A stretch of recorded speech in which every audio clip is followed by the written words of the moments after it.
Vice President Johnson, Mr. Speaker, Mr. Chief Justice, President Eisenhower, Vice President Nixon, President Truman, Reverend clergy, fellow citizens, we observe today not a victory of party, but a celebration of freedom symbolizing an end, as well as a beginning signifying renewal, as well as change. For I have sworn before you, and Almighty God, the same solemn oath our forebears prescribed nearly a century and 3/4 ago. The world is very different now. For man holds in his mortal hands the power to abolish all forms of human poverty and all forms of human life. And yet the same revolutionary beliefs, for which our forebears fought, are still at issue around the globe. The belief that the rights of man come not from the generosity of the state, but from the hand of God. We dare not forget today that we are the heirs of that first revolution. Let the word go forth from this time and place, to friend and foe alike, that the torch has been passed to a new generation of Americans born in the century, tempered by war, disciplined by hard and bitter peace, proud of our ancient heritage, and unwilling to witness or permit the slow undoing of those human rights, to which this nation has always been committed, and to which we are committed today at home and around the world. Let every nation know, whether it wishes us well or ill, that we shall pay any price, bear any burden, meet any hardship, support any friend, oppose any foe, to assure the survival and the success of liberty. This much we pledge and more. To those old allies, whose cultural and spiritual origins we share, we pledge the loyalty of faithful friends. United, there is little we cannot do in a host of cooperative ventures. Divided, there is little we can do, for we dare not meet a powerful challenge at odds and split asunder. To those new states, whom we welcome to the ranks of the free, we pledge our word that one form of colonial control shall not have passed away merely, to be replaced by a far more iron tyranny. We shall not always expect to find them supporting our view, but we shall always hope to find them strongly supporting their own freedom, and to remember that, in the past, those who foolishly sought power, by riding the back of the tiger, ended up inside. To those people in the huts and villages of half the globe struggling to break the bonds of mass misery, we pledge our best efforts to help them help themselves, for whatever period is required, not because the communists may be doing it, not because we seek their votes, but because it is right. If a free society cannot help the many who are poor, it cannot save the few who are rich. To our sister republics south of our border, we offer a special pledge, to convert our good words into good deeds, in a new alliance for progress, to assist free men and free governments, in casting off the chains of poverty. But this peaceful revolution of hope cannot become the prey of hostile powers. Let all our neighbors know that we shall join with them, to oppose aggression or subversion anywhere in the Americas. And let every other power know that this hemisphere intends to remain the master of its own house.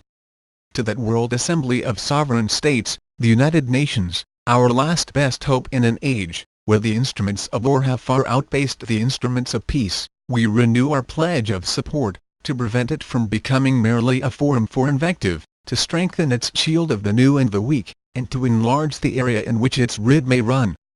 Finally, to those nations who would make themselves our adversary, we offer not a pledge but a request, that both sides begin anew the quest for peace, before the dark powers of destruction unleashed by science engulf all humanity in planned or accidental self-destruction. We dare not tempt them with weakness. For only when our arms are sufficient beyond doubt can we be certain beyond doubt that they will never be employed. But neither can two great and powerful groups of nations take comfort from our present course, both sides overburdened by the cost of modern weapons, both rightly alarmed by the steady spread of the deadly atom, yet both racing to alter that uncertain balance of terror that stays the hand of mankind's final war. So let us begin anew, remembering on both sides that civility is not a sign of weakness, and sincerity is always subject to proof. Let us never negotiate out of fear, but let us never fear to negotiate. Let both sides explore what problems unite us instead of belaboring those problems which divide us. Let both sides, for the first time, formulate serious and precise proposals for the inspection and control of arms, and bring the absolute power to destroy other nations under the absolute control of all nations. Let both sides seek to invoke the wonders of science instead of its terrors. Together let us explore the stars, conquer the deserts, eradicate disease, tap the ocean depths, and encourage the arts and commerce. Let both sides unite to heed, in all corners of the earth, the command of Isaiah to undo the heavy burdens, and to let the oppressed go free. And, if a beachhead of cooperation may push back the jungle of suspicion, let both sides join in creating a new endeavor, not a new balance of power, but a new world of law, where the strong are just, and the weak secure, and the peace preserved. All this will not be finished in the first 100 days. Nor will it be finished in the first 1,000 days, nor in the life of this administration, nor even perhaps in our lifetime on this planet. But let us begin.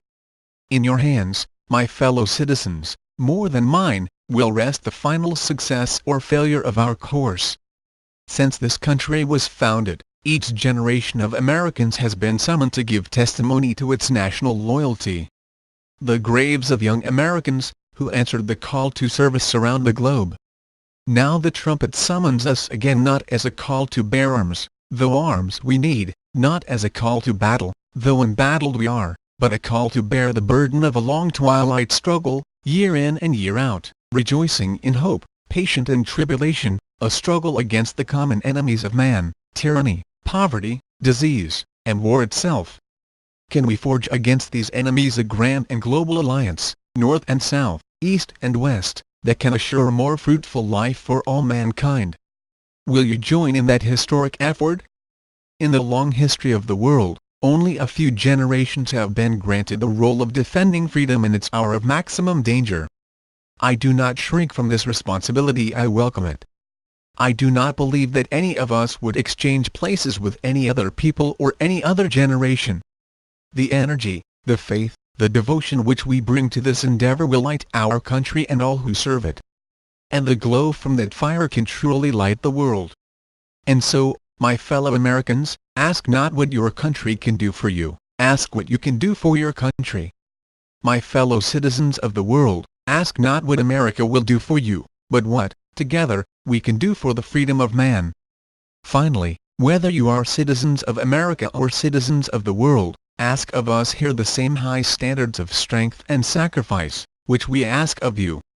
With a good conscience our only sure reward, with history the final judge of our deeds, let us go forth to lead the land we love, asking His blessing and His help, but knowing that here on earth, God's work must truly be our own.